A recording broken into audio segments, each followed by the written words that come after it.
it's Miss Cycle. I'm recording outside today because my whole house is loud. But I thought I would put up a guided drawing of our school mascot.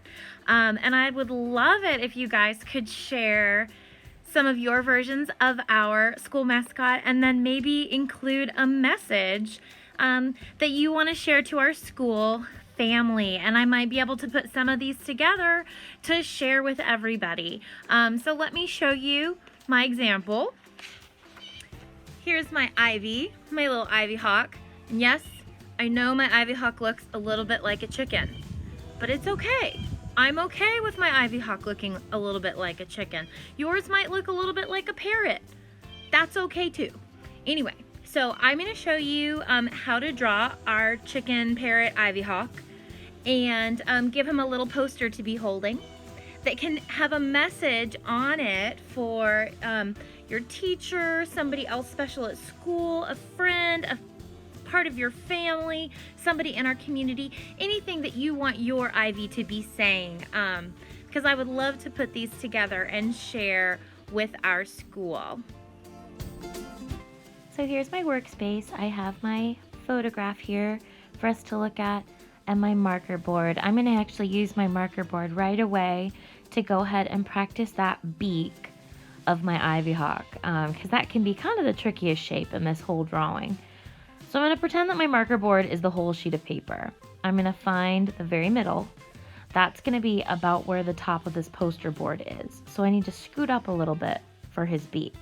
I'm going to make his beak point off to the right side of my paper, and I'm going to make this kind of like a little hill shape. From the bottom of that hill, I'm going to curve up and then across and then up a little bit. Curving up at the end is going to make him look like a happy ivy hawk. If you curve down, he'll look like a grumpy or a cranky ivy hawk, which he might be because he misses his friends so much. It's okay for him to be grumpy or cranky, but that curve up is going to make him look like he's smiling. After I finish his beak, I have my two oval eyes. Now I know hawks normally have those more lemony shaped eyes, but again, that made him look kind of cranky and scary, so I'm doing a little bit more friendly ivy hawk eyes. I'm going to find that middle of my paper, scooch up a little bit, start at the top of my hill, curve over and fall down the hill. At the bottom of my hill, I'm going to start to curve up and then flatten out and then curve back up like a little smile.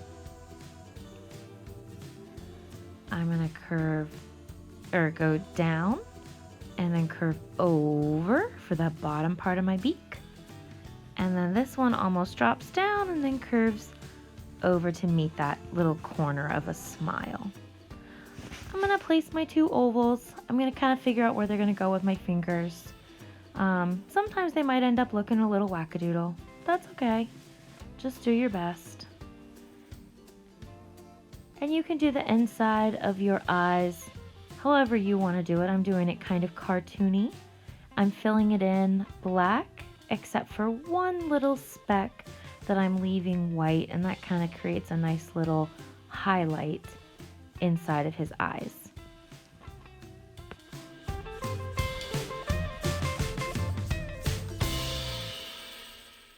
Next, we're going to go to the shape of his head, which is kind of like an upside down U that starts at his beak and comes around and down. So I'm going to start at his beak, up and over those eyeballs, around and then down past the beak and stop. I'm going to continue it on the other side over here. I'm going to use that zigzag line that we've learned about, zigzag, zig, to connect across his neck. Now, however many little fluffy zigzag layers you want to add is up to you. I did 3 on my example. I think on this one I'm going to just do 2. And before I draw the rest of my ivy hawk, I need to look at that top line of the poster that he's holding. It's going to kind of go straight across not all the way out to the edges, because I need to leave some room for his little wings to wrap around it. So his wing is going to come out, curve around, and point straight down. That's almost that longest feather. And it might curve back up just a little bit. I'm going to do the same thing on the other side. Out, down, and then that first feather curve up. Now I'm going to add his other little feathers, almost like they're his fingers, kind of holding on to that poster board on each side.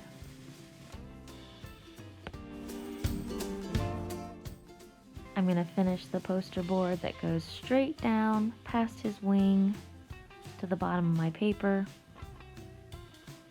And I'm going to go in and add a little bit more detail into my wing feathers so it looks like they're kind of nice and layered on top of each other, the way that a bird's wing would be.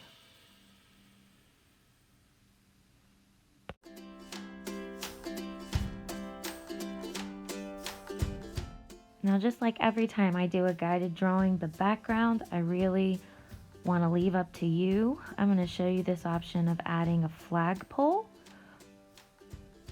into the back. So it's that curved circle at top and then two straight lines that come down and bump into my ivy hawk. My flag is going to be a triangle flag, but I'm going to make it look like it's waving. So I'm going to use two wavy lines. One is going to have to bump and jump over my ivy hawk's head and connect to a triangle point. I'm going to add the words Barnardsville Elementary, and I might be able to see them all, or some of them might actually be blocked out by my ivy hawk's head. So you can see the bottom of my D and my S are both kind of being blocked by my ivy hawk's head. And most of the word of elementary looks like it might be covered up. So I'm going to just pretend like I'm writing those letters behind his head, and then continue with maybe just that Y.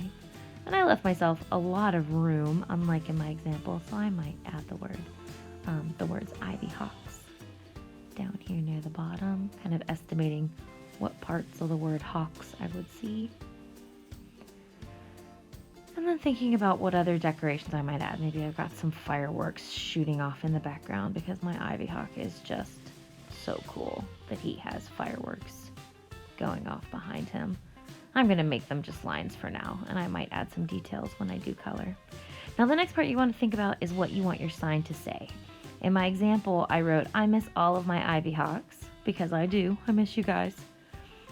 But you can write whatever you want. It could be a message to a friend. It could be a message to a teacher that you miss seeing at school. It could be the wrong letter in the word love, like I just did, but I'm going to fix it because it's okay. I'm trying my best. It's a little wackadoodle. That's all right. It could be about something at school that you miss, like art class, or something that you miss doing with your classroom teacher. Anything that your ivy hawk might be saying. Looks like this one is saying, "I miss my friends," because he misses his friends. So I'll use my whiteboard and let's brainstorm a couple more ideas of some of the things that you could be thinking about during this time at home. Things that you miss. Things that might just bring a smile to your face if you're feeling a little bit blue.